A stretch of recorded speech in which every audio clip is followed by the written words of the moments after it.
আসসালামু আলাইকুম। বিসিএস লিখিত পরীক্ষা বাংলা বাংলা সাবজেক্টের বাংলা সাহিত্যের যে পর্বগুলো আমরা রান করছি তার আজকে হচ্ছে আধুনিক যুগের প্রথম পর্ব।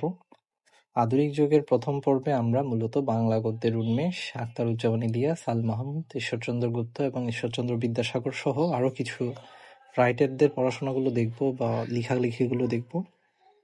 প্রথমে দেখি যে প্রিভিয়াস ইয়ারে আসা প্রশ্নগুলো কি কি ছিল, যেমন মধ্যযুগের সাহিত্যের সঙ্গে আধুনিক যুগের সাহিত্যের মৌলিক পার্থক্য কি 29তম বিসিএস আসছিল। 46 আসছে দোভাষী পুঁথির ভাষারীতির বৈশিষ্ট্য লিখুন। ইয়ং বেঙ্গল সম্পর্কে লিখুন। রোজারিও কেন বিখ্যাত। তারপর হচ্ছে বাংলা গদ্যের উন্মেষ, বাংলা গদ্যের বিকাশে ফোর্ট উইলিয়াম কলেজের গুরুত্ব লিখুন। 44 আসছে, 46 আসছে। এরপর 17, 18 এবং 28তম বিসিএস আসছে ফোর্ট উইলিয়াম কলেজ প্রতিষ্ঠা হয় কোন উদ্দেশ্যে এবং নামটা কেন ফোর্ট উইলিয়াম কলেজ রাখা হয়েছিল।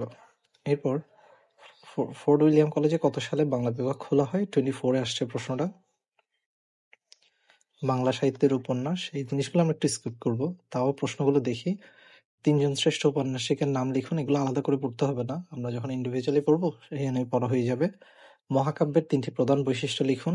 তারপর হচ্ছে আধুনিক কবিতা সৃষ্টি করেছিলেন তাদের মধ্যে 5 জন প্রধান, তাই সেই 5 জন অর্থাৎ পঞ্চপাণ্ডবদের কথা জিজ্ঞেস করা হয়েছে।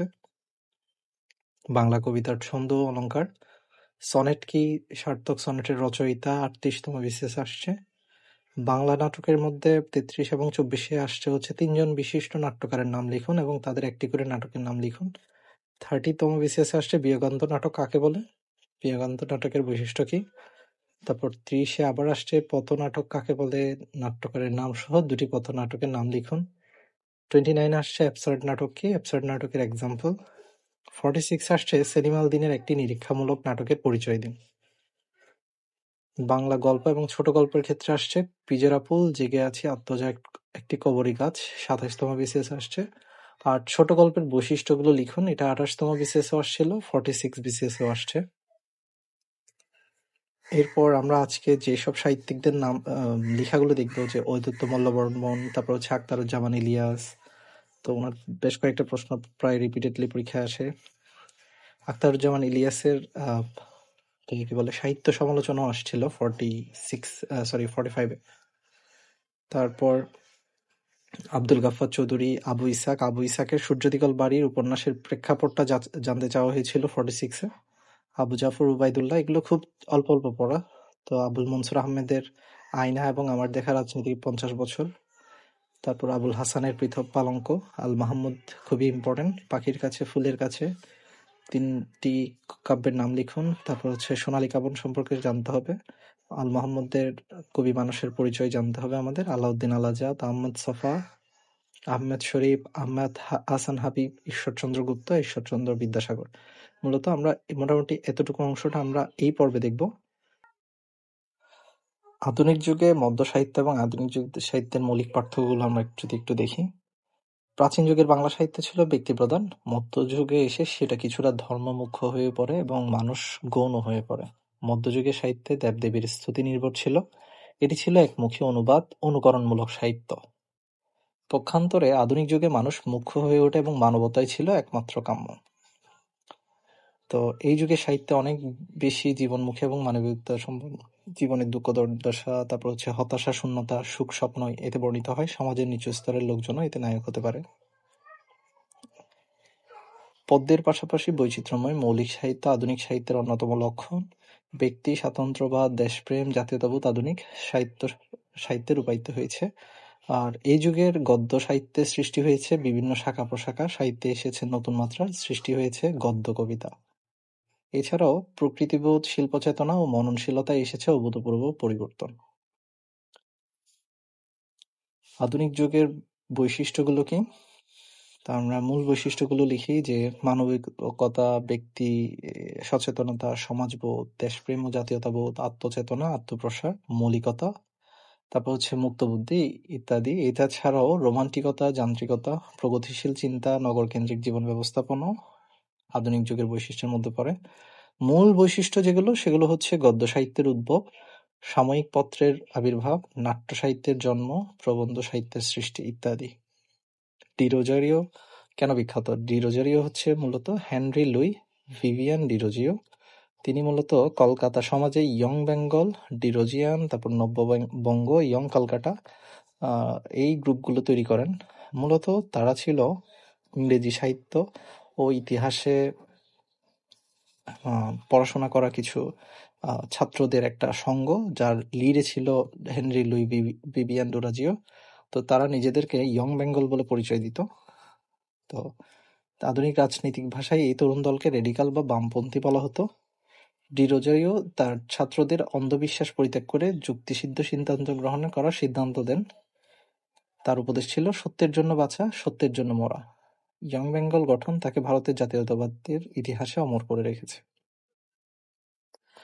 ইয়ং বেঙ্গল হচ্ছে আসতেই পারে যে কোনো সময়, যেহেতু আমাদের একটা পরিবর্তনশীল প্রেক্ষাপটে আমরা এখন বর্তমানে আছি। তো Derozian, young Bengal, young Kolkata বলা হতো ডিরোজিয়ারের শিষ্যদের। তারা ইংরেজি শিক্ষায় পারদর্শী ছিল। তারা মাংসভক্ষণ, মদপান সহ নানা অসামাজিক কার্যকলাপে লিপ্ত ছিল পরবর্তীতে। তো এই তরুণ দলকে রেডিকাল বা বামপন্থী বলা হতো। তো পরবর্তী তাদের যে বিভিন্ন অসামাজিক কার্যকলাপের ফলে তারা তীব্র সমালোচনার মুখোমুখি হয়, এবং তাদের মধ্যে উল্লেখযোগ্য ছিল কে? কৃষ্ণমোহন বন্দ্যোপাধ্যায়, দক্ষিণারঞ্জন মজুমদার, পেরিচাঁদ মিত্র, রামতনু লাহিড়ী, রাধানাথ শিকদার প্রমুখ। আধুনিক যুগের দুটো পর্যায়, একটা হচ্ছে উন্মেষ পর্যায়, একটা হচ্ছে বিকাশ পর্ব। উন্মেষ হচ্ছে 1801 থেকে 1860, আর বিকাশ পর্ব হচ্ছে 1861 থেকে বর্তমান সাল পর্যন্ত। উন্মেষ এবং বিকাশ। বাংলা সাহিত্যের উন্মেষ বা বিকাশ। তো এখানে হচ্ছে মূলত ফোর্ট উইলিয়াম কলেজের গুরুত্বটা চলে আসে। তো ইংরেজরা নিজেদের স্বার্থসিদ্ধির জন্য ফোর্ট উইলিয়াম কলেজ প্রতিষ্ঠা করলেও উপজাত হিসেবে বাংলা গদ্যের বিকাশে এই কলেজের অবদান অপরিসীম। ব্যক্তিগত প্রশাসনিক চিঠিপত্র, দলিল দস্তাবেজ, প্রশ্নোত্তর আকারে লেখা বৈষ্ণব ও সহজিয়া সাধকদের ধর্মীয় পুস্তিকা বা খরচা ইত্যাদির মধ্যেই সীমাবদ্ধ ছিল বাংলা গদ্য সাহিত্য। তো এই ফোর্ট উইলিয়াম কলেজের বাংলা বিভাগ চালুর পর বাংলা গদ্যে পাঠ্যপুস্তকের সংকট দেখা দেয়। এই সংকট মোকাবেলায় উইলিয়াম কেরি নিজে এবং অন্যান্য পণ্ডিতদের নিয়ে বাংলা গদ্য রচনার উদ্যোগ নেন। তো উল্লেখযোগ্য হচ্ছে রামরাম বসু, তারিণীচরণ মিত্র, মৃত্যুঞ্জয় বিদ্যালঙ্কার ইত্যাদি। কোন উদ্দেশ্যে কোন বছর ফোর্ট উইলিয়াম কলেজ প্রতিষ্ঠিত হয়? 1800 সালে ফোর্ট উইলিয়াম কলেজ প্রতিষ্ঠিত হয় এবং 1801 সালে হচ্ছে বাংলা বিভাগ চালু হয়। তো মূলত ইংরেজ বিলেত থেকে আসা সিভিলিয়ান কর্মচারীরা এই দেশের ভাষা না জানায় শাসন কার্যে অসুবিধা হয়, তাদেরকে বাংলা ভাষা শেখানোর জন্যই মূলত এই কলেজের প্রতিষ্ঠা হয়েছিল।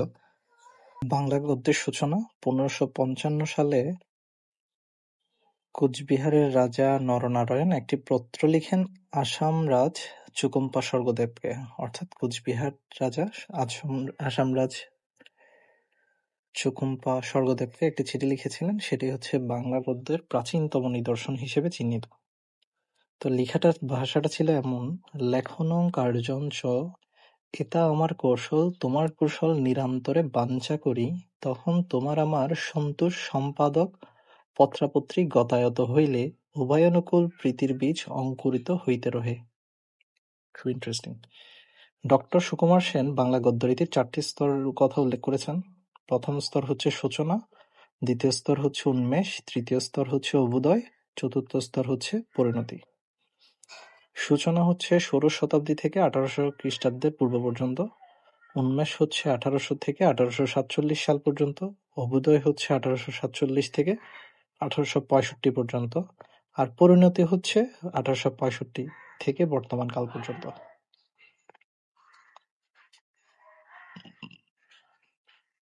ফোর্ট উইলিয়াম কলেজের প্রকাশিত গ্রন্থগুলোর নাম লিখুন: উইলিয়াম কেরি রচিত কথোপকথন এবং ইতিহাসমালা, রামরাম বসু রাজা প্রতিপদিত্য চরিত্র এবং লিপিমালা, গোলকনাথ শর্মা হচ্ছে হিতোপদেশ, মৃত্যুঞ্জয় বিদ্যালঙ্কার সবচেয়ে বেশি বই লিখেছেন, 32 সিংহাসন, হিতোপদেশ, রাজাবলী, প্রবোধ চন্দ্রিকা, তারিণীচরণ মিত্র হচ্ছে ওরিয়েন্টাল ফ্যাবুলিস্ট, রাজীব লোচন মুখোপাধ্যায় হচ্ছে মহারাজ কৃষ্ণচন্দ্র রায়স্য চরিত্র, চণ্ডীচরণ মুন্সী হচ্ছে তোতা ইতিহাস, হরপ্রসাদ রায় হচ্ছে পুরুষ পরীক্ষা। তো এগুলো মূলত ফোর্ট উইলিয়াম কলেজ থেকে প্রকাশিত গ্রন্থ। বাংলা গদ্যের বিকাশে পত্রিকা ও সাময়িক পত্রিকার ভূমিকা মূল্যায়ন করুন। পরীক্ষায় আসছিল কোন একটা পরীক্ষায়। তো প্রথম পর্বে ছিল দিগদর্শন, সমাচার দর্পণ, সংবাদ কৌমুদী, তারপর ইত্যাদি পত্রিকা ভূগোল, ইতিহাস, ধর্মীয় বিতর্ক এই ধরনের বিষয়গুলো আলোচিত হতো। দ্বিতীয় পর্বে ঈশ্বর গুপ্তের সংবাদ প্রভাকর পত্রিকার কবি ও কাব্যের মূল্যায়ন, আধুনিক শিক্ষা বিষয়ক মন্তব্য করা হতো। তৃতীয় পর্বে পেরিচাঁদ মিত্রের সম্পাদনায় প্রকাশিত মাসিক পত্রিকা। এই পত্রিকায় সংসারে স্ত্রীলোকের বোধগম্য ভাষায় লিখিত হতো। চতুর্থ পর্বে গুরুত্বপূর্ণ পত্রিকা যেমন বঙ্কিমচন্দ্রের সম্পাদিত বঙ্গদর্শন, বাংলা গদ্যের উৎকর্ষ সাধনে বঙ্গদর্শনের ভূমিকা সবচেয়ে বেশি। ভারতী পত্রিকাকেও কেন্দ্র করে সাহিত্যের আসর গড়ে ওঠে। পঞ্চম পর্বে সাধনা পত্রিকার লেখক ছিলেন রবীন্দ্রনাথ। পত্রিকাটি একটি বিশুদ্ধ পত্রিকা। সবশেষে হচ্ছে কল্লোল পত্রিকা, শিখা পত্রিকা, ধূমকেতু, এরপর সবুজ পত্র হচ্ছে চলিত ভাষার ব্যবহারের মধ্য দিয়ে বৈপ্লবিক সাড়া ফেলে দেয়। এই হচ্ছে বাংলা গদ্যের বিকাশে পত্র-পত্রিকার ভূমিকা।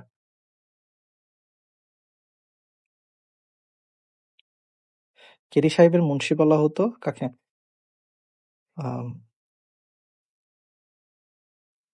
রামরাম বসুকে। কেন? কারণ হচ্ছে উনি উইলিয়াম কেরিকে বাংলা শিখিয়েছিলেন এবং উইলিয়াম কেরির এক সচিব ছিলেন, সেক্রেটারি ছিলেন রামরাম বসু। তাই তাকে কেরি সাহেবের মুন্সি বলা হতো। বাংলা সাহিত্যের তিনজন শ্রেষ্ঠ উপন্যাসিকের নাম: শরৎচন্দ্র চট্টোপাধ্যায়, ওনার উপন্যাস হচ্ছে পল্লীসমাজ, চরিত্রহীন, শ্রীকান্ত। বঙ্কিমচন্দ্র চট্টোপাধ্যায় হচ্ছে দুর্গেশ নন্দিনী, কপালকুণ্ডলা, আনন্দমঠ। রবীন্দ্রনাথ ঠাকুর ঘরে বাইরে যোগাযোগ, শেষের কবিতা। আপনি যেকোনো তিনজন উপন্যাসিকের নাম এবং তাদের রচনাগুলো মেনশন করতে পারেন। এরপর বাংলা কাব্য। মহাকাব্যের তিনটি প্রধান বৈশিষ্ট্য উল্লেখ করুন। মহাকাব্য কোনগুলো? মহাকাব্য হলো দীর্ঘ বর্ণনামূলক আখ্যানমূলক কবিতা। তারপর মহাকাব্যের বৈশিষ্ট্য: মহাকাব্যে হচ্ছে স্বর্গ বিভাগ থাকবে, যার সংখ্যা হবে ৮-এর বেশি। মহাকাব্যের উপজীব্য হবে পুরাণ, ইতিহাস, কোনো সত্য ঘটনা ইত্যাদিকে কেন্দ্র করে। এরপর হচ্ছে এখানে সর্বজ্ঞ বর্ণনাকারীর সাথে তৃতীয় ব্যক্তির বর্ণনা থাকবে। প্রসাদ গুণ সম্পন্ন হবে। সভ্যতা ও সংস্কৃতির ভবিষ্যৎ সম্পর্কে উদ্বেগ প্রতিফলিত করে এবং কেন্দ্রে নায়ক যিনি অবিশ্বাস্যভাবে সাহসী, দৃঢ়প্রতিজ্ঞ ইত্যাদি। আচ্ছা, এরপর ৩৮তম বিসিএস এর একটা প্রশ্ন যে ৫ জন প্রধান কবির নাম যারা হচ্ছে আধুনিক কবিতা সৃষ্টি করেছিলেন, অর্থাৎ পঞ্চপাণ্ডব, যারা হচ্ছে রবীন্দ্র প্রভাবের বাইরে গিয়ে সাহিত্য রচনা করেছিলেন। তারা বেশিরভাগ ইংরেজি সাহিত্যের ছাত্র ছিলেন। তাদের মধ্যে উল্লেখযোগ্য হচ্ছে অমিয় চক্রবর্তী, বুদ্ধদেব বসু, জীবনানন্দ দাশ, বিষ্ণু দে, সুধীন্দ্রনাথ দত্ত। এটা মনে রাখার জন্য আমরা সবাই মোটামুটি এই শর্টকাট ট্রিক্সটা ইউজ করি: অবুঝ বিশু, অমিয় চক্রবর্তী, বুদ্ধদেব বসু, জীবনানন্দ দাশ, তারপর হচ্ছে বিষ্ণু দে, সুধীন্দ্রনাথ দত্ত। এরপর হচ্ছে বাংলা কবিতার ছন্দ ও অলঙ্কার। এখান থেকে প্রশ্ন আসছে সনেট কি? সনেটের রচয়িতার পরিচয় সংক্ষেপে উল্লেখ করুন। 38 বিসিএস এর প্রশ্ন। সনেট হচ্ছে ইতালিয়ান শব্দ। এইটার অর্থ হলো একটিমাত্র অখণ্ড ভাব কল্পনা বা অনুভূতি যখন 14 অক্ষর সমন্বিত 14টি পংক্তিতে বিশেষ ছন্দরীতিতে প্রকাশিত হয়। অখণ্ড ভাব কল্পনা বা অনুভূতি যখন 14 অক্ষর সমন্বিত 14টি পংক্তিতে বিশেষ ছন্দরীতিতে প্রকাশ করা হয় তাকে বলা হয় সনেট। সনেট মূলত ৩ প্রকার: একটা হচ্ছে পেত্রার্কীয় সনেট, আরেকটা শেক্সপিয়ারীয় সনেট, ফরাসি সনেট। এদের মূল পার্থক্য হচ্ছে অন্তমিলে। আর সনেটের প্রথম অংশে থাকে ৮টি, দ্বিতীয় অংশে থাকে ৬টি পংক্তি এবং সনেটের হচ্ছে ২টি অংশ। তারপর আমরা দেখি বাংলা সাহিত্যের প্রথম সার্থক সনেট রচয়িতা হচ্ছে মাইকেল মধুসূদন দত্ত। তার রচিত চতুর্দশপদী কবিতাবলী ১৮৬৬ সালে প্রকাশিত হয়। এটি বাংলা ভাষার প্রথম সনেট কাব্য। ইতালীয় পেত্রার্কের অনুসরণে এই কাব্য রচিত হয়েছিল। এখানে মধুসূদন দত্তের প্রবল দেশপ্রেমের প্রকাশ ঘটেছে। বাংলা কবিতার ছন্দ কয় প্রকার? ৩ প্রকার। স্বরবৃত্ত ছন্দ মূলত মুক্তাক্ষর এবং বদ্যাক্ষর উভয়ই হচ্ছে এক মাত্রা বিশিষ্ট। মাত্রাবৃত্ত ছন্দে হচ্ছে মুক্তাক্ষর এক মাত্রা হলেও বদ্যাক্ষর হচ্ছে বা বদ্যস্বর হচ্ছে ২ মাত্রা বিশিষ্ট। অক্ষরবৃত্তের ক্ষেত্রে শব্দের শুরুতে বা মধ্যে বদ্যাক্ষর হবে ১ মাত্রা এবং শেষে বদ্যাক্ষর হবে ২ মাত্রা। অমিত্রাক্ষর ছন্দে কি এবং এর বৈশিষ্ট্য কি? এটার মানে হচ্ছে চরণদ্বয়ের অন্তবর্ণের মিল থাকে না, তাকে অমিত্রাক্ষর ছন্দ বলে। বৈশিষ্ট্য হচ্ছে ভাবের প্রভাবমানতা থাকবে, বিরাম চিহ্নের স্বাধীনতা থাকবে, চরণের শেষে কোনো মিথ্যাক্ষর বা মিল থাকে না। তারপর হচ্ছে প্রতি চরণের মাত্রা সংখ্যা নির্দিষ্ট, সাধারণত 14, এবং 2টি পর্বে বিভক্ত থাকে। প্রথমটাতে 8টা, পরেরটাতে 6টা পংক্তি থাকে বা 6টা মাত্রা থাকে। এরপর আমরা দেখি বাংলা নাটক। 46 প্রশ্ন আসছিল যে সেলিম আল দীনের নিরীক্ষামূলক যে কোনো একটি নাটকের বৈশিষ্ট্য বর্ণনা করুন। আর 33 বা 24 আসছে হচ্ছে 3জন বিশিষ্ট নাট্যকারের নাম লিখুন, তাদের একটা করে নাটকের নাম লিখুন। যেমন মুনির চৌধুরী নাটক হচ্ছে কবর, পলাশী ব্যারেক, দণ্ডকারণ্য। সেলিম আল দীনের বিখ্যাত নাটক হচ্ছে মুনতাসিরের ফ্যান্টাসি, কীর্তনখোলা এবং কেরামত মঙ্গল। আব্দুল আল মামুনের হচ্ছে সুবচন নির্বাসনে, এখন দুঃসময়, এখনো কৃতদাস। 30তম বিসিএস আসছিল বিয়োগান্ত নাটক এবং এটার বৈশিষ্ট্য। মূলত ট্র্যাজেডি হচ্ছে বিয়োগান্ত নাটক, যেখানে সাধারণ মানুষের দুঃখ কষ্ট নিয়ে নাটক মঞ্চস্থ করা হয়। মধুসূদন দত্তের কৃষ্ণকুমারী হচ্ছে বাংলা সাহিত্যের প্রথম সার্থক বিয়োগান্ত নাটক। বিয়োগান্ত নাটকের বৈশিষ্ট্য, এখানে মূলত জীবনের কোনো ঘটনার অনুকরণ থাকবে, ঘটনা হবে পরিপূর্ণ এবং এর একটি পরিমিতি থাকবে। এর ভাষা আনন্দদায়ক উপাদান থাকবে, যেমন ছন্দোবদ্ধ রচনা, গীত ইত্যাদি। প্রকাশ রীতি হবে নাটকীয়, বর্ণনামূলক নয়। অনেকে দ্বন্দ্বকে এই নাটকের প্রাণ মনে করেন, তবে এই দ্বন্দ্ব ভালোর সঙ্গে ভালোর, সত্যের সঙ্গে সত্যের হয়ে থাকে। পথনাটক কাকে বলে? 30তম বিসিএস এর প্রশ্ন। যে কোনো ধরনের রাজনৈতিক সমস্যাকে কেন্দ্র করে জনসাধারণের মধ্যে সচেতনতা তৈরি করার উদ্দেশ্যে পথে ঘাটে মাঠে ময়দানে যে নাটক অভিনীত হয় তাকে পথনাটক বলে। পথনাটকের এক্সাম্পল দেখি আমরা। সেলিম আল দীনের বাসন, এস এম সুলাইমানের খেপা পাগলির পাঁচালী, মান্নান হীরার ফেরারি নিশান, আব্দুল আল মামুনের সেনাপতি। এভাবে পড়ি আমরা। সেলিম আল দীনের বাসন, আব্দুল্লাহ আল মামুনের সেনাপতি, এই দুইটাই মনে রাখি। অ্যাবসার্ড নাটক কি? 29তম বিসিএস এর প্রশ্ন। অ্যাবসার্ড নাটকের পুরোধা হচ্ছে সাঈদ আহমেদ। তো অ্যাবসার্ড নাটককে উনি বাংলা হিসেবে অধিবাস্তব বলেছেন, যে এই নাটকে সুপরিকল্পিত মানবিক চরিত্র নেই। তারপর হচ্ছে শৃঙ্খলার পরম্পরার কোনো অনিবার্য পরিণাম নেই, নাটকীয় সংলাপগুলিও প্রায় অর্থহীন। সেই আকস্মিক সূচনা ও পরিণামহীন উপসংহার বিশিষ্ট নাটককে বলা হয় অ্যাবসার্ড নাটক বা উদ্ভট নাটক। সাঈদ আহমেদের তৃষ্ণাই এবং সৈয়দ ওয়ালিউল্লাহর তরঙ্গভঙ্গ হচ্ছে অ্যাবসার্ড নাটকের প্রকৃষ্ট উদাহরণ। আর অ্যাবসার্ড নাটকের উৎসভূমি হচ্ছে প্যারিস। এরপর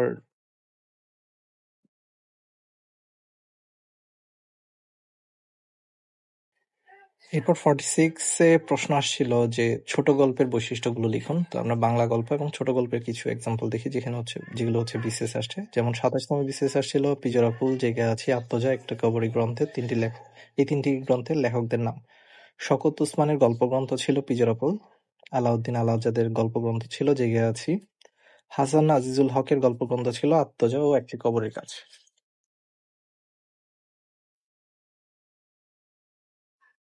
এরপরে ছোট গল্প বলতে কি বোঝায়, এটার বৈশিষ্ট্য। ছোট গল্প হচ্ছে বাংলা সাহিত্যের সর্বকনিষ্ঠ এবং জনপ্রিয় শাখা। এর দৈর্ঘ্য ছোট হয়, বর্ণনাও সংক্ষিপ্ত হয়। সাধারণত ছোট গল্পে একটা বা দুইটা প্রধান চরিত্র থাকে। ছোট গল্প জীবনের খুব ছোট একটা অংশ, হঠাৎ করে শুরু হয় এবং হঠাৎ করে শেষ হয়ে যায়, কিন্তু এর রেশ থেকে যায় বহুক্ষণ। তো বাংলা ছোট গল্পের জনক ছিল রবীন্দ্রনাথ ঠাকুর। তো ছোট গল্পের প্রকৃতি সম্পর্কে তিনি তার বর্ষাযাপন কবিতায় বলেছিলেন, ছোট প্রাণ, ছোট ব্যথা, ছোট ছোট দুঃখ কথা, নিতান্ত সহজ সরল, সহস্র বিস্মৃতি রাশি, প্রত্যহ যেতেছে ভাসি, তারই দু-চারিটি অশ্রুজল। নাহি বর্ণনার ছটা, ঘটনার ঘনঘটা, নাহি তত্ত্ব নাহি উপদেশ, অন্তরে অতৃপ্তি রবে, সাঙ্গ করি মনে হবে, শেষ হইয়াও হইল না শেষ।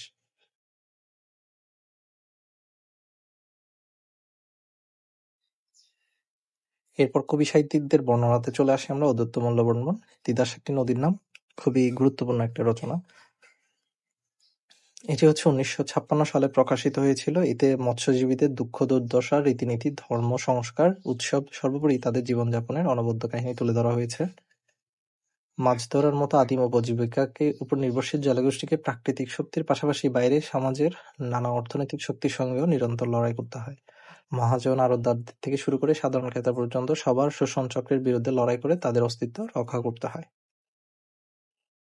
অদ্বৈত মল্ল বলবেন মালয় সম্প্রদায়ের লোক ছিলেন।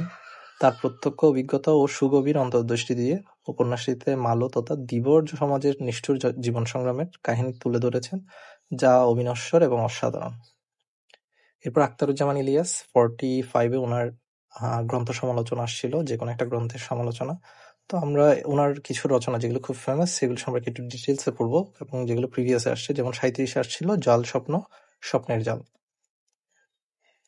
মূলত এই গল্পটা হচ্ছে দেশের 3টি ক্রান্তিকালীন মুহূর্তের সন্ধান পাওয়া যায়, যথাক্রমে স্বাধীনতার পূর্ববর্তী সময়, স্বাধীনতা যুদ্ধের চলমান প্রেক্ষাপট এবং স্বাধীনতা উত্তর বিধ্বস্ত বাংলাদেশের জলছবি।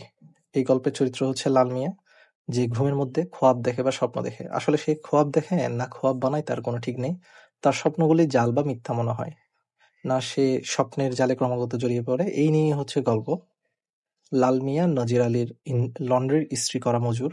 খোয়াব দেখা বা খোয়াব তৈরি করা লাল মিয়ার স্বভাব। বন্ধু ইমামউদ্দিন তার খোয়াব নিয়ে সন্দেহ প্রকাশ করত। আবার ইমামউদ্দিনের মা তার মতো করে স্বপ্ন তৈরি করে নেয়। সে স্বপ্নের ভিতর দিয়ে ইমামউদ্দিনকে বীর মুক্তিযোদ্ধা করে তোলে। রাজাকার নাজির আলী বাংলাদেশের জন্মের পর ঢাকা থেকে পালিয়েছিল। তারপর সব ঠিকঠাক করে ফিরে এসে সে ক্ষমতাধর হয়। লাল মিয়া মুক্তিযুদ্ধে যায়নি। সে ইমামউদ্দিনের এতিম বাচ্চা বুলেট ও তার মায়ের জন্য আহার জোগাড় করেছিল। লাল মিয়া যাদের খোয়াবে দেখে তাদের পায়ের পাতা পেছনে, তারা সম্মুখে এগোতে গেলে পিছনে চলে যায়। লাল মিয়ার উল্টা পায়ের জীবনের স্বপ্ন পাঠককে অস্বস্তিতে ফেলে দেয়। গল্পে আসলে উল্টো পা দ্বারা বাঙালির পশ্চাৎপদতাকে বোঝানো হয়েছে। অল্প কয়েকটি চরিত্রের মাঝে সীমাবদ্ধ গল্পে আখতারুজ্জামান ইলিয়াস মুক্তিযুদ্ধ ও তৎপরবর্তী সময়ে স্বপ্নভঙ্গ আর স্বপ্নকথার বয়ান করেছেন নির্মোহ ও সামগ্রিক ফ্রেমে। আখতারুজ্জামান ইলিয়াসের ঔপন্যাসিকের পরিচয় দিন ৩১তম বিসিএস-এর প্রশ্ন। তার উপন্যাস মাত্র দুটো, একটা হচ্ছে চিলেকোঠার সিপাই, যেটা হচ্ছে 1987 সালে প্রকাশিত হয়েছিল, একটা হচ্ছে খোয়াবনামা 1996 সালে। তো চিলেকোঠার সেপাই ছিল 1969-এর গণ আন্দোলনকে কেন্দ্র করে, আর খোয়াবনামা উপন্যাসের ঘটনা, কাল, চিত্র ইত্যাদি হচ্ছে পূর্ব বগুড়ার কাতলাহার বিল এবং বিলপাড়ের মৎস্যজীবী ও শ্রমজীবী ভূমিহীন কৃষকদের জীবন কেন্দ্রিক। তাহলে চিলেকোঠার সেপাই হচ্ছে 1969-এর গণ আন্দোলনকে কেন্দ্র করে, আর খোয়াবনামা হচ্ছে এই জায়গার মানুষদেরকে নিয়ে। আচ্ছা, এখানে রাজনীতি আমাদের জীবনের একটি প্রধান নিয়ামক হলেও রাজনীতির সঙ্গে লেখকরা সবসময় নিরাপদ দূরত্ব বজায় রেখেছেন। আখতারুজ্জামান ইলিয়াস প্রথম এতটা সার্থকভাবে শিল্পসম্মতভাবে প্রধান দুটি আন্দোলনকে তার দুই উপন্যাসে ধারণ করেছেন। একই সাথে সেই অঞ্চলের মানুষের হাসি কান্না, সংগ্রামের কথা নৈপুণ্য তুলে ধরেছেন। আর তিনি জানতেন ঔপন্যাসিকের এটাই হচ্ছে মূল কাজ।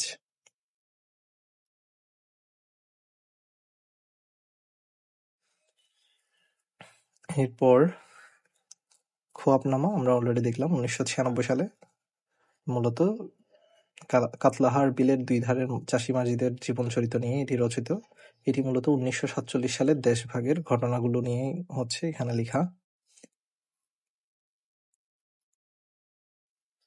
একটি জাতির প্রায় 1200 বছরের বিশ্বাস, স্বপ্ন, স্বপ্নভঙ্গের বিতরণ, বৈচিত্র্যপূর্ণ স্ট্রোক চমৎকারভাবে বর্ণিত হয়েছে খোয়াবনামায়। চিলেকোঠার সেপাই খুব ইম্পর্টেন্ট।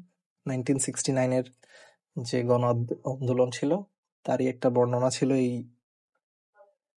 উপন্যাসে। এটি মূলত 1986 সালে প্রকাশিত হয়েছিল এবং প্রেক্ষাপট ছিল 1969-এর গণঅভ্যুত্থান। আন্দোলন পরবর্তী সময়ে শ্রমজীবন মানুষ কিভাবে প্রতারিত হয় ও বঞ্চিত হয়েছে, বামপন্থীদের দোদুল্যমানতা ইত্যাদি বর্ণনা এক চমৎকার আখ্যান হচ্ছে চিলেকোঠার সেপাই। উপন্যাসের প্রধান চরিত্র হচ্ছে ওসমান, কিন্তু উপন্যাসের মূল ঘটনাগুলোর সাথে তার সম্পৃক্ততা নাই বললেই চলে। ওসমান চরিত্রের মাধ্যমে লেখক সুবিধাভোগী মধ্যবিত্তের চরিত্র ফুটিয়ে তুলেছেন। মধ্যবিত্তরা উপরে উঠতে চায় কিন্তু নিচে নামতে চায় না, ফলে আন্দোলন সংগ্রামে তাদের কাছে পরিপূর্ণ আত্মোৎসর্গ আশা করা যায় না। বিপরীতে দেখিয়েছেন প্রান্তের মানুষ হাড্ডিখিজির আন্দোলনে সরাসরি অংশগ্রহণ করে পুলিশের গুলিতে প্রাণ হারায়। লেখক বুঝাতে চেয়েছেন হাড্ডিখিজিরের মতো নিম্নবিত্তদের দ্বারাই বিপ্লব সংগঠিত হয়, কারণ তাদের আর হারাবার কিছু নেই। এই উপন্যাসটিতে রাজনৈতিক ঘটনা প্রবাহকে অপূর্ব ভাষায় ভঙ্গিমায় প্রকাশ করেছেন। বাংলার সংগ্রামী জনতার স্লোগান, শহীদদের রক্ত বৃথা যেতে দেব না, আইয়ুব শাহী জুলুম শাহী, ধ্বংস হোক ধ্বংস হোক। ঊনসত্তরের রাজনৈতিক দলিল, কিন্তু ভাষা ব্যবহারের উপন্যাসটি আঞ্চলিক এবং চলিত গদ্যের নমুনা বিশেষ ছিল, যেমন বগুড়ার আঞ্চলিক ভাষার ব্যবহারও ছিল এখানে। এটাকে রাজনৈতিক উপন্যাস বলা যায় কারণ এর মাধ্যমে লেখক রাজনৈতিক দৃষ্টিভঙ্গি ফুটে উঠেছে। আবার ঐতিহাসিক উপন্যাস বললেও ভুল হবে না, কারণ লেখক ইতিহাস থেকে এর উপজীব্য গ্রহণ করেছেন। সংস্কৃতির ভাঙা সেতু, এই প্রবন্ধটা হচ্ছে আখতারুজ্জামান ইলিয়াসের। এরপর আখতারুজ্জামান ইলিয়াসের খুব বিখ্যাত একটি গল্প, এটা হচ্ছে রেইনকোট। রেইনকোট গল্পটি জাল স্বপ্ন স্বপ্নের জাল গল্প গ্রন্থ থেকে নেওয়া, এবং এটা হচ্ছে সর্বশেষ গল্প, যেটা 1995 সালে প্রকাশিত হয়েছিল। ঢাকা কলেজের সামনে গেরিলার আক্রমণের ফলে বৈদ্যুতিক ট্রান্সপোর্ট ধ্বংস হয়েছিল। ঘটনার পরিপ্রেক্ষিতে পাকিস্তানি সেনাবাহিনী কলেজের শিক্ষকদের তলব করে এবং তাদের মধ্য থেকে নুরুল হুদা ও আব্দুস সাত্তার মৃধাকে গ্রেপ্তার করে নির্যাতন চালিয়ে মুক্তিযোদ্ধাদের সন্ধান পাওয়ার চেষ্টা করে। নুরুল হুদাই হচ্ছে এই গল্পের কথক। তার জবানিতে গল্পের ঘটনাবলী বিবৃত হয়েছে পাকিস্তানি বাহিনীর বর্বর নিপীড়ন ও হত্যাযজ্ঞের মাধ্যমে ঢাকা শহরের আতঙ্ক জীবনচিত্র। গেরিলা আক্রমণের পরদিন সকালে ছিল বৃষ্টি। তলব পেয়ে নুরুল হুদা যে রেইনকোটটি পরে কলেজে যায় সেটি তার শ্যালক মুক্তিযোদ্ধা মন্টু। মুক্তিযোদ্ধার রেইনকোট গায়ে দিয়ে ভীতু প্রকৃতির নুরুল হুদার মধ্যে সঞ্চারিত হয় উষ্ণতা, সাহস ও দেশপ্রেম। তারই প্রকাশ ঘটেছে এই গল্পে। এরপর আমরা আব্দুল গফফার চৌধুরী সম্পর্কে দেখব। ওনার সাহিত্য সাধনা সম্পর্কে আলোচনা করতে বলা হয়েছিল 43-তে। তো উনি 1934 সাল থেকে 2022 সাল পর্যন্ত রিসেন্টলি মারা গেছেন 3 বছর আগে। তিনি ছিলেন একজন গীতিকার, লেখক এবং সাংবাদিক। বাংলা ভাষার দাবিতে প্রাণ দেওয়া শহীদদের স্মৃতির স্মরণে তিনি লিখেছিলেন, আমার ভাইয়ের রক্তে রাঙানো 21শে ফেব্রুয়ারি, আমি কি ভুলিতে পারি। শুধু এই একটি গানের গীতিকার হিসেবে তিনি অমর হয়ে থাকবেন। মুক্তিযুদ্ধের সময় প্রবাসী সরকারের মুখপাত্র জয় বাংলায় তিনি কাজ করেছিলেন। আর তিনি কিছু উপন্যাস, স্মৃতিকথা ও কিশোর উপন্যাসও লিখেছেন, যেমন ডানপিটে শওকত, চন্দ্রদ্বীপের উপাখ্যান, নাম না জানা ভোরে, নীল যমুনা, পলাশী থেকে ধানমন্ডির মতো 35টি গ্রন্থ রচনা করেছিলেন। সূর্যদিগল বাড়ি আবু ইসাক খুবই ফেমাস, এটা নিয়ে আসছে 46-এ। সূর্যদিগল বাড়ির যে প্রেক্ষাপটটা লিখতে বলেছিল। সূর্যদিগল বাড়ি 1948 সালে প্রকাশিত হয়। এটি হচ্ছে আবু ইসাকের একটি বিখ্যাত উপন্যাস। পটভূমি ছিল 50-এর মনান্তর, 47-এর দেশভাগ এবং নবগঠিত পাকিস্তান নিয়ে বাংলার মানুষের আশাভঙ্গ, গ্রামীণ সমাজের কুসংস্কার, মুরল শ্রেণীর মানুষের ষড়যন্ত্র, সর্বোপরি গ্রামীণ নারীর জীবন সংগ্রাম ও প্রতিবাদী চেতনা। স্বামী পরিত্যক্ত জয়গুণ শহরের লঙ্গরখানায় আশ্রয় নেয়। একসময় জয়গুণ তার ছেলে-মেয়ে, ভাইয়ের স্ত্রী-পুত্রদের সাথে নিয়ে গ্রামে ফিরে আসে। অপয়া বলে পরিচিত পূর্ব-পশ্চিমে লম্বালম্বি ভিটেতে সূর্যদিগল বাড়ি তৈরি করে, যেখানে রাতে ঘরে পতিত ভূতের ঢিল পড়ে। সেই বাড়িতে থেকে তারা যুদ্ধে প্রাণপণ লড়াই করে। উপন্যাসের শেষের দিকে জয়গুণের দ্বিতীয় স্বামী এক রাতে দেখে ফেলে ভূত হয়ে বাড়িতে ঢিল ছোড়া মোড়ল গদু পরধানের কারসাজি। সেই রাতে আঁধারে গদু পরধান তাকে হত্যা করে এবং দিনের আলোতে প্রচার করে এই হত্যাকাণ্ড ভূতেরই কাজ। তখন এই বাড়িতে থাকার সাহস জয়গুণ হারিয়ে ফেলে, পাড়ি জমায় অজানার পথে।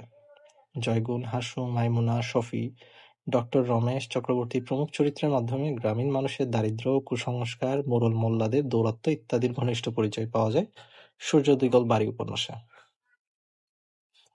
আবু জাফর ওবায়দুল্লাহ, ওনার খুব বিখ্যাত একটা কাব্য আমি কিংবদন্তির কথা বলছি। এতে 39টি কবিতা রয়েছে। আবুল মনসুর আহমেদ, ওনার আয়না গ্রন্থের ব্যঙ্গস্বরূপ বিশ্লেষণ করতে বলা হয়েছিল, যদি এটা প্রশ্নে আসেনি, আমরা দেখছি না এটা। আমার দেখা রাজনীতির 50 বছর, বইটির নাম রাজনীতির 50 বছর হলেও এটি 60 কিংবা তারও বেশি সময় রাজনৈতিক ইতিহাসের ঘটনাগুলি এখানে লিখিত। বইয়ের লেখক বর্ণনা করেছেন অখণ্ড ভারতের রাজনীতি, সেই সময় রাজনীতিক ব্যক্তিবর্গের কার্যাবলী, বর্ণিত হয়েছে ভারত খণ্ডিত পাকিস্তানের রাজনীতি এবং রাজনৈতিক ব্যক্তিবর্গের কার্যাবলী, পূর্ব পাকিস্তান থেকে বাংলাদেশ হবার সূচনা লগ্ন, এবং এরপর আছে মুক্তিযুদ্ধ পরবর্তী 1975 সাল পর্যন্ত বিস্তৃত বর্ণনা। কৌতূহলী পাঠক, ইতিহাসবিদ, গবেষকদের কাছে এটি বহু মূল্যবান ও নির্ভরযোগ্য তথ্য আকর হিসেবে বিবেচিত হয়ে আসছে। আবুল হাসান থেকে একটা প্রশ্ন আসছিল 34-এ, পৃথক পালঙ্কের লেখককে, তিনি কত সালে মৃত্যুবরণ করেন? পৃথক পালঙ্ক কাব্যগ্রন্থের লেখক হচ্ছেন আবুল হাসান, তিনি মারা যান 1975 সালে। আল মাহমুদ হচ্ছে পাখির কাছে ফুলের কাছে তার কার রচনা? এটা হচ্ছে আল মাহমুদের রচনা এবং এটি হচ্ছে একটি কাব্যগ্রন্থ। বইটি তার শিশুতোষ ছড়া তথা কিশোর কবিতা গ্রন্থ। তার ৩টি কাব্যের নাম হচ্ছে লোকলোকান্তর, সোনালী কাবিন, কালের কলস, মায়াবী পর্দা ধুলে ওঠে। লোকলোকান্তর, সোনালী কাবিন, কালের কলস, মায়াবী পর্দা ফুটে ওঠে, এগুলো হচ্ছে কাব্যের নাম। অর্থাৎ তার কাব্যগ্রন্থগুলো হচ্ছে সোনালী কাবিন, কালের কলস, লোকলোকান্তর, পাখির কাছে ফুলের কাছে। কবি আল মাহমুদের কবি মানুষের পরিচয়। তিনি ভাটি বাংলার জনজীবন, গ্রামীণ আবহাওয়া, নদী নির্ভর জনপদ, চরাঞ্চলের জীবন প্রবাহ এবং নরনারীর চিরন্তর প্রেম বিরহকে কবিতায় অবলম্বন করেছেন। আধুনিক কবিতার স্বাভাবিক স্বতঃস্ফূর্ত আঞ্চলিক শব্দের প্রয়োগ তার অনন্য কীর্তি। তারপর বাংলা ভাষায় কলকাতা থেকে ধার করার প্রবণতা থেকে বেরিয়ে এসে নতুন পূর্ববঙ্গীয় চেহারা ধারণ করার ক্ষেত্রে আল মাহমুদের ভূমিকা অনস্বীকার্য। বাংলা কবিতার রাজধানীকে কলকাতা থেকে ঢাকায় স্থানান্তর করার কৃতিত্ব এককভাবে আল মাহমুদকে দেওয়া যেতে পারে। আল মাহমুদ নিঃসন্দেহে কবিতা জগতের একচ্ছত্র সম্রাট। সোনালী কাবিন সম্পর্কে লিখতে বলা হচ্ছে, এটা আসে নাই পরীক্ষায়, আসার সম্ভাবনা আছে। আল মাহমুদের তৃতীয় কাব্যগ্রন্থ হচ্ছে সোনালী কাবিন। মানুষ ও মানবতা এই কাব্যের প্রধান বিষয় প্রেম, ভালোবাসার বন্ধন যেমন আছে তেমনি আছে বিপুল বিদ্রোহের ধারালো সুর। পুরো কাব্যগ্রন্থে গ্রামীণ আবহাওয়ায় উঠে এসেছে বঞ্চিতের ক্ষোভ, শ্রমিকের ঘাম, কৃষকের পরিশ্রমের কথা, বাদ যায়নি যৌন প্রসঙ্গ। এইসবের মধ্যেও তিনি ইতিহাসকে নিয়ে এসেছেন অবলীলায়, তাকে প্রবেশ করিয়েছেন অনুভূতির মাঝে তার সৌন্দর্যময় শব্দচয়নে। ইতিহাসের বাঁকে বাঁকে লুকিয়ে থাকা বাঙালির ঐতিহ্য দানা বেঁধে স্লোগান তুলেছে সোনালী কাবিনে। সোনালী কাবিন এরপর আল মাহমুদ যদি আর কোনো কবিতা নাও লিখতেন, তবু তিনি বাংলার কাব্য আকাশে চিরভাস্বর হয়ে থাকতেন। তারপর হচ্ছে নোলক কবিতা হচ্ছে আল মাহমুদের রচিত। এরপর আমরা দেখবো আলাউদ্দিন আল আজাদ। আলাউদ্দিন আল আজাদের একটা বিখ্যাত উপন্যাস হচ্ছে ২৩ নম্বর তৈলচিত্র এবং এটা হচ্ছে ওনার প্রথম উপন্যাস। এখানে মূলত জাহিদ নামে একজন শিল্পীকে কেন্দ্র করে গড়ে উঠেছে এটা। জাহিদের আঁকা ছবি মাদার আর্থ করাচিতে এক আন্তর্জাতিক এক্সিবিশনে প্রথম পুরস্কার পায়। এই ছবিটা আঁকার পেছনে গল্পের উপন্যাসের মূল কাহিনী। ছবি আঁকার সূত্রে চিত্রশিল্পী জামিলের বাসায় জাহিদের যাতায়াত, জামিলের ছোট বোন ছবির সাথে জাহিদের প্রেমের সম্পর্ক গড়ে ওঠে। জামিলের স্ত্রী মীরার মধ্যস্থতায় ছবি ও জাহিদের বিয়ে হয়। বিয়ের পর জাহেদ ছবির শরীরে সন্তান জন্মদানের চিহ্ন আবিষ্কার করে। পরে জানতে পারে জামিলার এক পরিচিত জনের দ্বারা ছবি ধর্ষিত হয়ে অন্তঃসত্ত্বা হলেও সন্তানটি নষ্ট করে ফেলা হয়। জাহিদের সাথে বিবাহিত জীবনে ছবি আবার অন্তঃসত্ত্বা হয়। জাহিদ কি তাকে গ্রহণ করবে এমন প্রশ্নের সম্মুখীন হয়ে জাহেদ সহশিল্পী মাতলুবের কথা মনে পড়ে। সন্তান মারা যাওয়ার পর মতলুব উন্মাদের মতো হয়ে গিয়েছিল।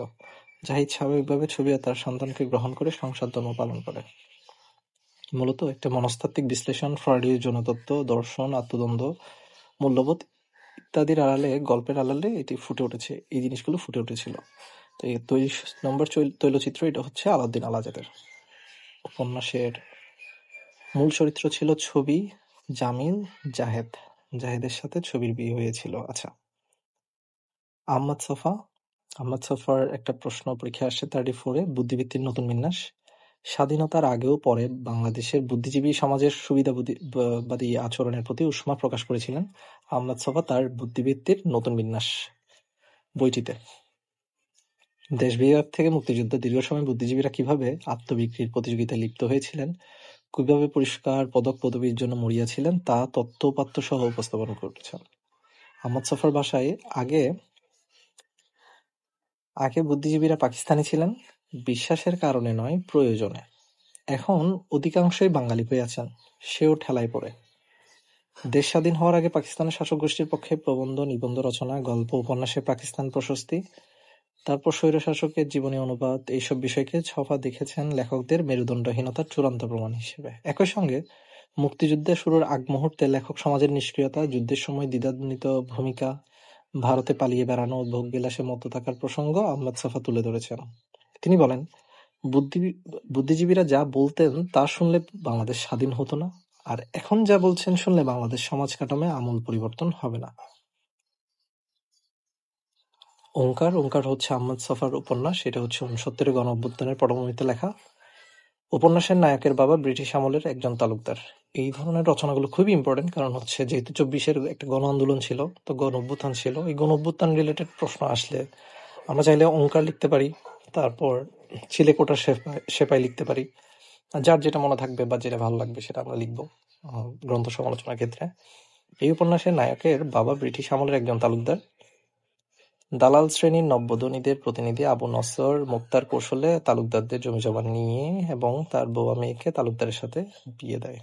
সামরিক শাসক আইয়ুব খানের সঙ্গে সম্পর্কের ক্ষমতা বলে আবু নসর জামাইকে চাকরি এবং শহরে একটি বাড়ির ব্যবস্থা করে দেয়। নায়ক বউ আর ছোট বোনকে নিয়ে শহরে থাকে। দেশের আন্দোলন সংগ্রামে বৌমা বউকে ভীষণভাবে নাড়া দেয়। তো গণঅভ্যুত্থানে আসাদের মৃত্যুর পর জনতার মিছিলটি বাড়ির সামনে দিয়ে এসে পড়লে মিছিলের সাথে বৌমা মেয়েটা বলে ওঠে বাংলা। বলার সাথে সাথে তার গলা থেকে গল গল করে রক্ত বেরিয়ে আসে। তখন তার স্বামী ভাবে কোনো রক্ত বেশি লাল, আসাদের না তার বউয়ের। এখানেই শেষ হয় উপন্যাসের। ছোট পরিসরে অল্প কথায় বাঙালির অস্তিত্ব টিকিয়ে রাখার আন্দোলন মুখর দিনগুলো ব্যক্ত করে আহমদ ছফা উপন্যাসটিতে বিশালতা দান করেছেন। তাহলে বিয়েটা হচ্ছে বোবা মেয়ের সাথে তালুকদারের ছেলের বিয়ে।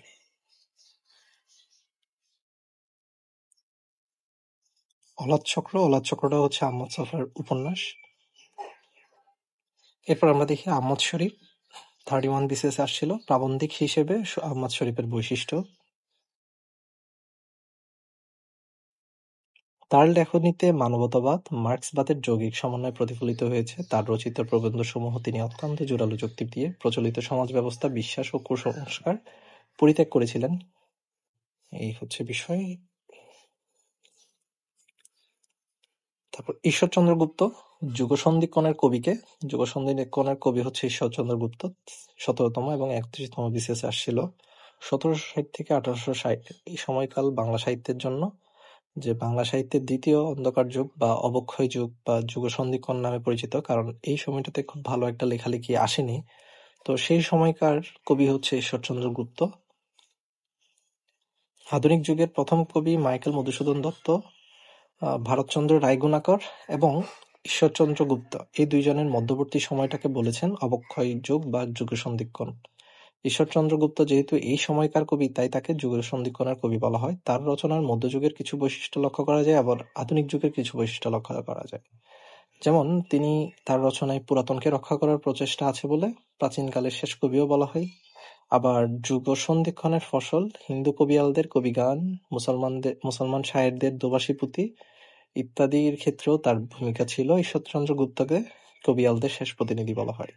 তাহলে ওনার কিছু টাইটেল যেমন অবক্ষয় যুগ বা যুগসন্ধিক্ষণের কবি, তারপর প্রাচীনকালের শেষ কবি, কবিয়ালদের শেষ প্রতিনিধি ইত্যাদি টাইটেলগুলো ওনার সাথে যায়।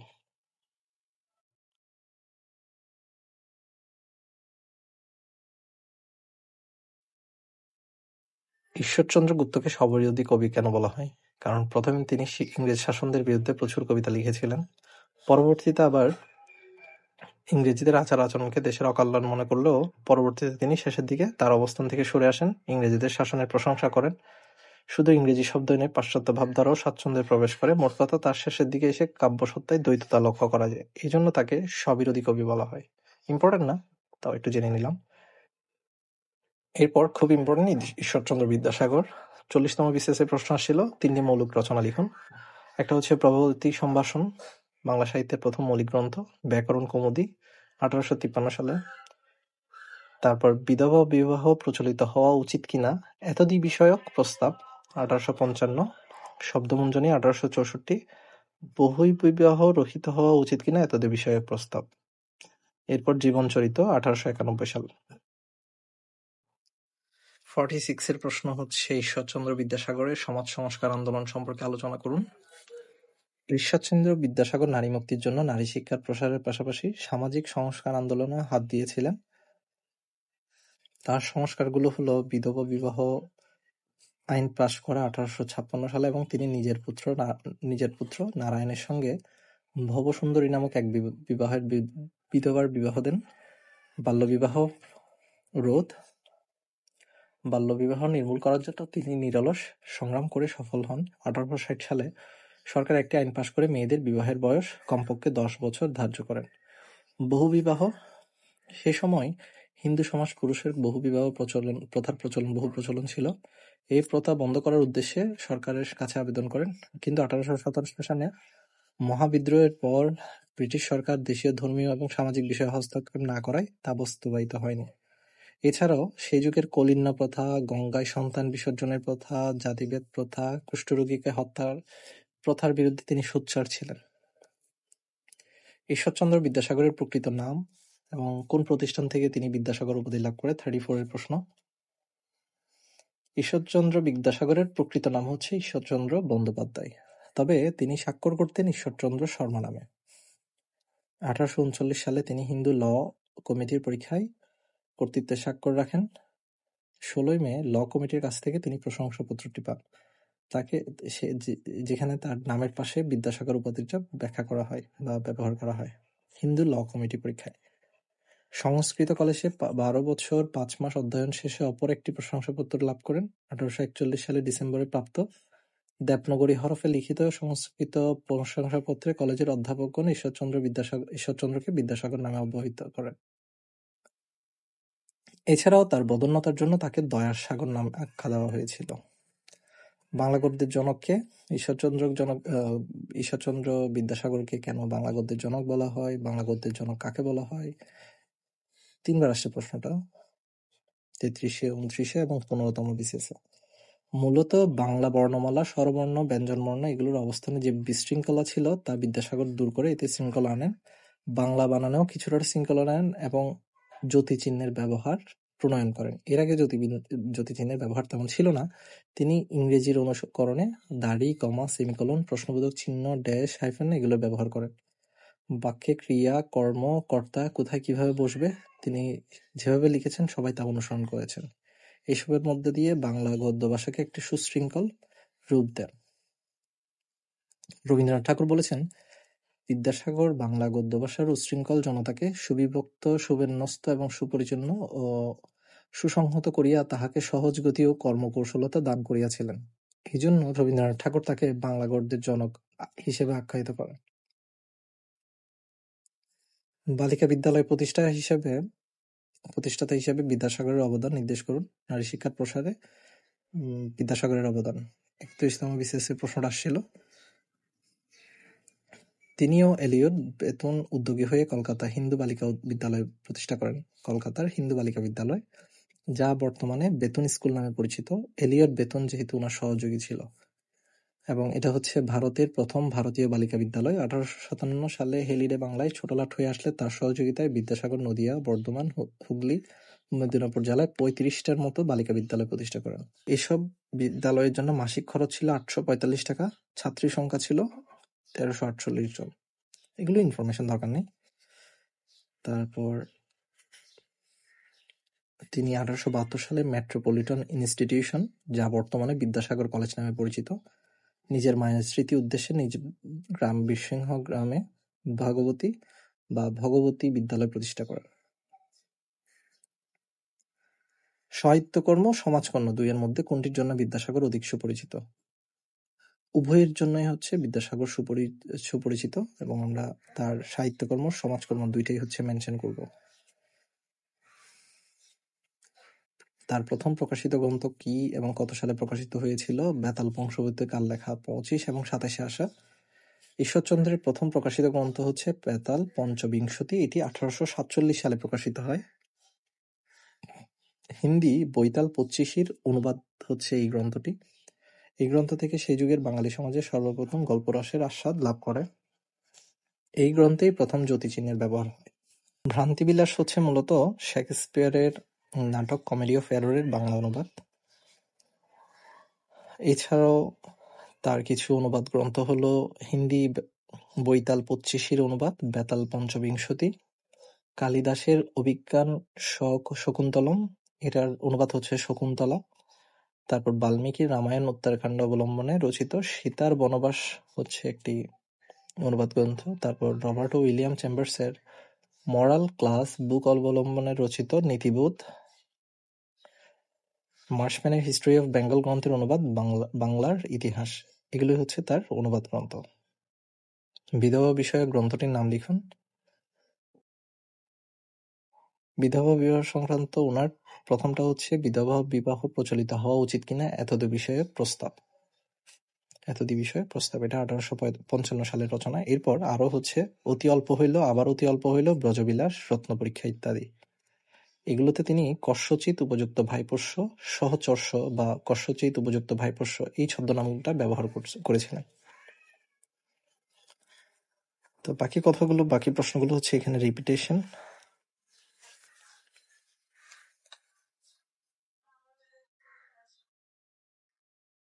আধুনিক যুগের পরবর্তী পর্বে আমরা কাজী নজরুল ইসলাম, কায়কোবাদ, জসিমউদ্দিন, জহির রায়হান এদের সম্পর্কে ডিটেলসে পড়ব। ধন্যবাদ।